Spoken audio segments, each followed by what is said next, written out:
না তাহলে ফোন দিয়ে বসো তুমি। এই যে সবাই যে বনভোজন খায় এটাই হচ্ছে অরিজিনাল। হ্যালো ভিউয়ার্স, তোমাদের সবাইকে স্বাগতম ববিস ব্লগে। তো আজকে এই যে দেখো সব মশলাপাতি, চাল টাল মাংস সব কিছু গুছিয়ে নিয়ে এখন যাচ্ছি আমরা বনভোজন খাওয়ার জন্য। তো আজকের বনভোজনটা কিন্তু অন্যরকম হবে, তো তোমরা দেখতে থাকো, আশা করছি তোমাদের ভালোই লাগবে। আর যদি ভিডিওটি ভালো লেগে থাকে তবে ভিডিওতে একটি লাইক দিও, কমেন্ট করো, আর আমার চ্যানেলটিকে সাবস্ক্রাইব করে আমার পাশেই থেকো। আর আজকের বনভোজনটা কিন্তু আমরা বাসায় করছি না, ঠিক বনের মধ্যেই করছি, তো তোমরা দেখতে থাকো। তো দেখো এখানে এসে জয়িতার পিসি চুলায় গর্ত করছে, আর এরই মধ্যে একটা গরুর বাছুর চলে আসছে আমাদের কাছেই। আর বাছুরটা এত বেশি কিউট ছিল যে আদর না করে পারলাম না। তো এখানে দেখো জয়িতার পিসি রান্না করার জন্য মাটিতে গর্ত করছে, আর এই যে বাছুরটা কিন্তু ত্রিং বিরিং শুরু করে দিয়েছে, এর মধ্যেই আরও সব কিছুতে মুখ দেওয়া শুরু করে দিয়েছে। তো ওকে বেঁধে রাখার জন্য দীপাকে বললাম নিয়ে যাওয়ার জন্য, তো ওই যে দেখো কি অবস্থা করছে, ওকেও নাজেহাল করে ছাড়ছে। তো যাই হোক, তো এখানে আমাদের রান্না করার জন্য চুলার গর্ত কিন্তু করে নেওয়া হয়েছে। আর এখন এই যে হাঁড়ি পাতিলগুলো নিয়ে আসা হয়েছে পাশের এক বাসা থেকে, তো এইগুলোকে এখন ছাইয়ের লেপ দিয়ে নিচ্ছে, কারণ না হলে অনেক বেশি কালি পড়ে যাবে, তো কালিটা ওঠাতে খুব কষ্ট হবে। তো এই যে জয়িতার অপসরা মিলে নিয়ে আসছে হচ্ছে কাঠ বা লাকড়ি, যেটাই বলো না কেন। তো দেখো আজকে বনভোজন খাওয়ার জন্য জয়িতার অপসরার এনার্জিও কিন্তু বেড়ে গেছে, ওরা লাকড়ি কুড়িয়ে নিয়ে আসছে এই আশেপাশ থেকেই। আর এই যে এখানে কিন্তু আমরা এই জালটা ধরিয়ে নিয়েছি চুলার, আর জলটা গরম করে এখন ভাতটা রান্না করে নেব। তো এরই মধ্যে আর সব জোগাড় যন্ত্র করা হচ্ছে, কাটাকুটি চলছে। আর সকালের খাবারটা খায়নি জয়িতার অপসরা, তো আমি আগের দিন রাতে যে ভাতটা ছিল তো সেটা দিয়ে একটা ডিম দিয়ে ওদের জন্য ভাত ভাজা যেটা বলে, তো সেটাই করে নিয়ে আসছি। তো এটাই ওরা এখন খাচ্ছে এখানে বসে। আর এদিক দিয়ে কিন্তু ভাতের জলটাও গরম হয়ে গেছে, তো এখন এটাতে মধ্যে আমি চালটা দিয়ে দেব আর ভাতটা রান্না করে নেব।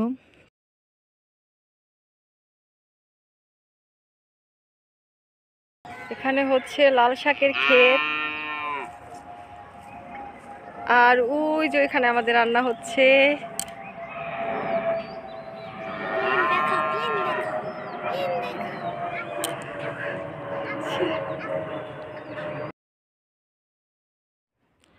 তো ভাতটা হতে থাক, আর এই ফাঁকে আমি চলে আসছি এখান থেকে লাল শাক তুলতে। তো আমরা যেখানে বনভোজন খাবো তার পাশেই কিন্তু দেখো অনেক বড় একটা লাল শাকের ক্ষেত, আর পাশেই হচ্ছে ফুলকপির ক্ষেত, আরও অন্যান্য অনেক সবজি ছিল, ধনিয়া পাতা, মূলা। তো যাই হোক, তো সেগুলো তোমাদেরকে দেখালাম না। তো দেখো এখান থেকে আমি লাল শাক তুলে নিচ্ছি রান্না করার জন্য।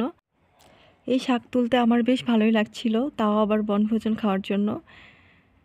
তো আমি বেশ অনেকটা শাক তুলে নিলাম।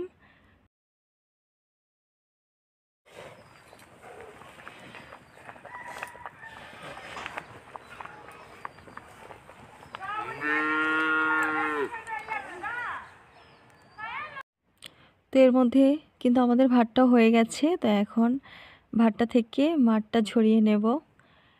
আর এই যে দেখো এখানে কিন্তু লাল শাকটাও কেটে নিয়েছে, তো এখন রান্না করে নেবে লাল শাক। তো সব কিছু মিলে আজকে আমাদের বনভোজনটা কিন্তু অনেক বেশি আনন্দদায়ক হয়েছে। আর এটা আমার অনেক দিনের ইচ্ছা ছিল যে এরকম একটা মানে বনের মধ্যেই আমরা বনভোজন খাবো, তো সেই মনোবাসনা আজকে আমার পূর্ণ হলো। আর এর জন্য বিশেষভাবে ধন্যবাদ দিতে চাই আমার ননদিনী অঞ্জনা মল্লিককে, কারণ ও ছাড়া আসলে এটা সম্ভব হতো না। বেচারা আজকে অনেক কাজ করেছে, ওই সবটা করেছে ধরতে গেলে, আমরা তেমন কিছুই করিনি। আরও কাজকর্মটা অনেক বেশি চালু। তো এই যে দেখো এখানে শাকটা কিন্তু রান্না করে নিচ্ছে, আর শাক ভাজিতে আজকে আমরা দিয়েছি কাঁচামরিচ আর লবণ আর সরিষার তেল।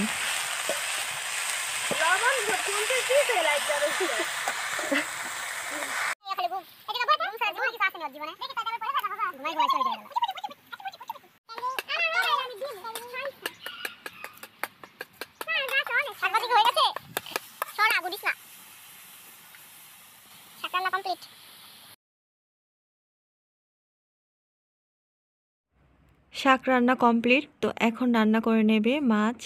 তো এর জন্য দেখো এই যে পাশের যে ক্ষেতটা তোমরা দেখছো, এখান থেকেই নিয়ে আসা হবে ফুলকপি। তো ফুলকপিগুলো কিন্তু সার ছাড়া একদম টাটকা।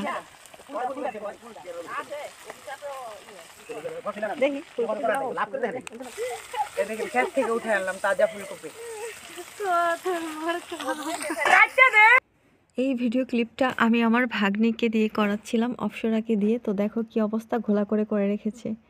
তো এই হলো ভিডিও করতে দিলে কাউকে এই অবস্থা করে রাখে।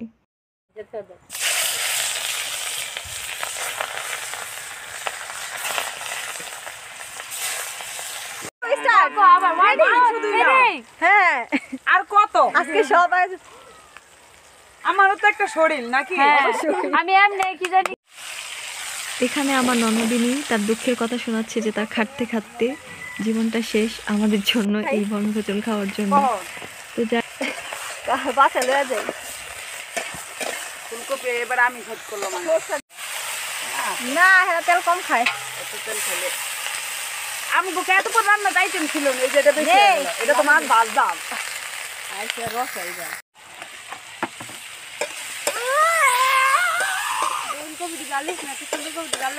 এই ধনিয়া পাতাটাও কিন্তু ক্ষেত থেকে তুলে আনলো মাছে দেওয়ার জন্য, একদম টাটকা। তো আজকে আমরা বেশ অনেক কিছুই ক্ষেত থেকে নিয়েছি রান্না করার জন্য। তো এই যে দেখো মাছগুলো ঝোলের মধ্যে দিয়ে দিল। এখানে বাটা আর পাঙ্গাস মাছ রান্না করা হচ্ছে ফুলকপি দিয়ে আর ধনিয়া পাতা দিয়ে। তো খুব সুন্দর একটা ঘ্রাণ বের হচ্ছে ফুলকপির। তো চারপাশে খুব সুন্দর একটা পরিবেশ, আর এর মধ্যেই রান্না হচ্ছে।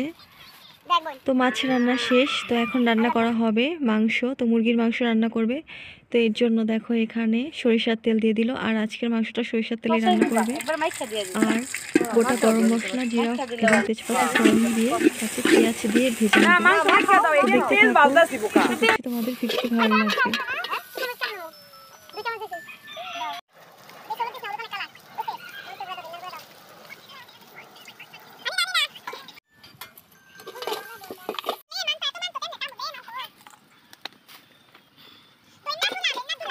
বুঝো এমনি ওডি দিবা না। তেল দিও তো, একটু তেল দাও দিবা। আটটা লাগবে। দিস না তুই ওইছে দেখ। এই যে আমার কিপটা না তেল দিতে চায় না। না রে, তেল খাওয়া ভালো না। তেল দিতে তেল হলো 20 20 পেঁয়াজ দিস না, অনেক কত পেঁয়াজ রাখ। পেঁয়াজ রাখ একটা বাটি করে। বেশি খাই তুই কম খা। একটু ইয়া দাও হলো। বলে যদি লগে দিয়ে দিছ বলে দেব না, সে বলে দেব এমনই করো।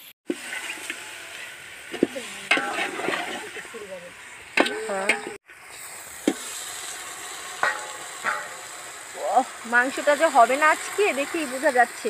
রান্না করছে আমার ননদিনী। ওই হুজুরের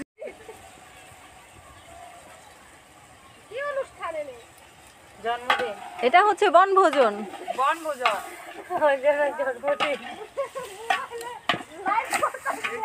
পাতিল ফালা দিছিলাম অঞ্জনা রানতে রানতে।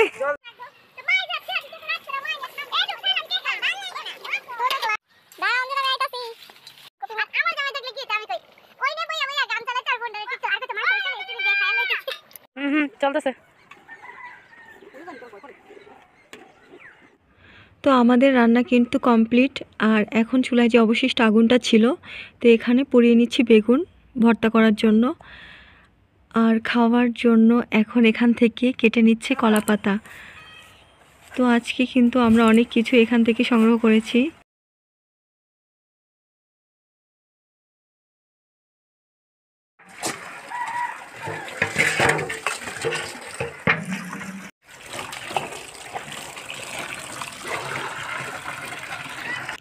তো এই যে আমাদের রান্না কিন্তু কমপ্লিট। তো এই যে দেখো কী কী রয়েছে তোমাদেরকে এক ঝলক দেখাচ্ছি। ভাত, এই যে লাল লাল করে মুরগির মাংস রান্না করা, সালাদ, ফুলকপি দিয়ে মাছ, লাল শাক, আর এই ডালটা একজন দিয়ে গেছে, পাশের একজন।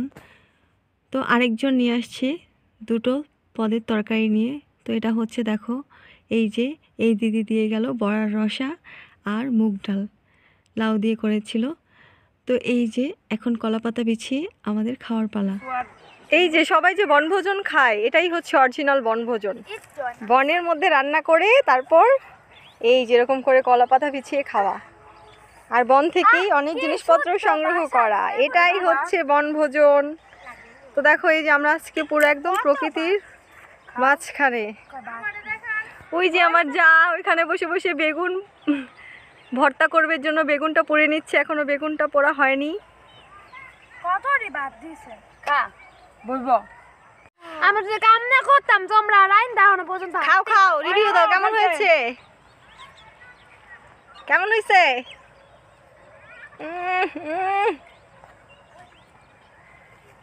খায়ালে পরে রিভিউ দিব। ওদের আর রিভিউ দেওয়ার দরকার নেই, প্রতিটা পদই কিন্তু অনেক বেশি মজা হয়েছিল। আর এভাবে বনভোজনের রান্না তো সবসময় মজাই হয়, তো সেটা তো তোমরা জানো। যখন আমরা ছোট ছোট হাঁড়িতে আগে জোলাপাতি খেলতাম, তো সেই রান্নাটা যে কি মজার ছিল, তো সেই রান্নাগুলোকে এখনও মিস করি খুব। তো আমরা ছোটোবেলায় অনেক জোলাপাতি খেলতাম। তো আজকে আবার এই যে দেখো এখানে সবাই একসাথে মিলে এই বনভোজন খেলাম। তো এরকম করে বনভোজন খাওয়ার মজাই অন্যরকম। তো এটা আসলে আমার জীবনে আরেকটা স্মরণীয় দিন হয়ে থাকবে। আর আমরা রান্না করেছিলাম ওইখানে, তো এই জায়গাটার মধ্যে একটু রোদ কম ছিল, তো এখানে এসে আমরা খাওয়া দাওয়া করলাম। তো এই ছিল আজকের ভিডিওটি। তো আজকে এখানেই তোমাদের কাছ থেকে বিদায় নেব। তোমরা ভালো এবং সুস্থ থাকো আর দেখতে থাকো ববিস ব্লগ। তো এখনই কিন্তু চলে যেও না। তো বনভোজন তো খেলাম, তারপরে যে আর কত কষ্ট করতে হয়েছিল, তো সব থেকে বেশি কষ্ট হয়েছিল জল টেনে নিয়ে আসা, কারণ জলটা অনেক বেশি দূরে ছিল। আর রান্না করার পর সব কিছু গুছিয়ে নিয়ে তারপর এই যে যেই হাঁড়িগুলোতে রান্না করেছে কালি ওঠানো, তো এগুলো খুবই কষ্টদায়ক কাজ। তো যাই হোক, তারপর বাদবাকি কাজগুলো সব অঞ্জনাই করেছে, আর আমরা তো খেয়ে দিয়েই খুশি। ওরা সবাই বলেছিল যে বাসা থেকে রান্না করে নিয়ে তারপর এখানে বসে খাবে, কিন্তু আমার ইচ্ছা ছিল যে এখানে রান্না করেই আমরা খাবো। যদিও কষ্ট হয়েছিল, কিন্তু তারপরও বেশ অনেকটা আনন্দ পেয়েছিলাম। তো আজকে আমার সেই আশাটাই পূর্ণ হলো। তো যাই হোক, সব কিছু মিলেমিশে আমাদের অনেক সুন্দর একটা বনভোজন হয়েছে বনের মধ্যে। সে আমাকে কষ্ট দিতেছে, ঠিক আছে? আমি না করছিলাম এগুলা খাওয়ান লাগবে না, খাওয়ার পরে সিচুয়েশন